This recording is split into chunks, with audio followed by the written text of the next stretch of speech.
Hi guys, welcome to our daily encounter.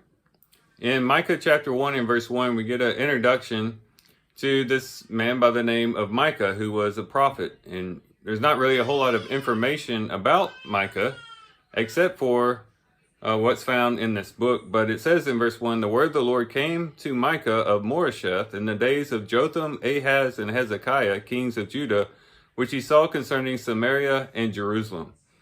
And so it at least gives us a timeline of when he actually prophesied. And it was during the times of Jotham, Ahaz, and Hezekiah. And these were three kings of Judah. Jotham was a good king. Ahaz, one of the most worst kings that Judah had. And then Hezekiah, who was a good king. Which shows that Micah prophesied during good kings and during bad kings. He had experienced both. And he was faithfully proclaiming the word of the Lord in both cases, whether it was a good king or whether there was a bad king in rule. And this is a good example for us to follow as we think about Micah. You know, especially in our nation, we change rulers or presidents quite often. Sometimes every 4 years, could be every 8 years.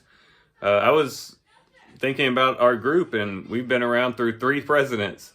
I started back in 2016 when Obama was president, and then Trump took over, and then now Biden is the president. And so we've been through 3 presidents, as Micah prophesied to 3 kings.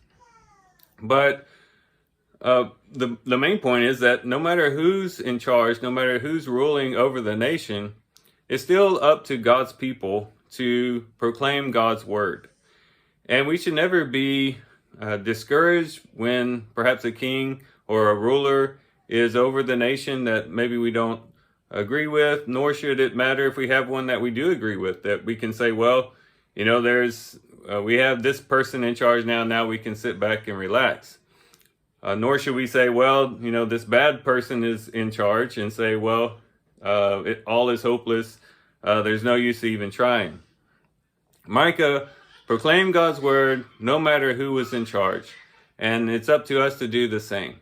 We just continue on getting into God's word, testifying to the truth of God's word, testifying to it and how it has affected our lives, sharing it with our neighbors, our coworkers, our family members, sharing it with everyone that we can. And not being so put out or influenced by who's in charge of the nation and what's going on in the nation. We just continue on proclaiming God's word. And so Micah gives us a good example of that. So let's just continue on into God's word, especially as we get into 2022. Let's just continue on doing what we do, learning from God's word, digesting God's word, living out God's word, and also proclaiming God's word. And just continue on in that process. So with that, guys, I do thank you for watching the video today. Hope you guys have a great day. Love you guys. God bless.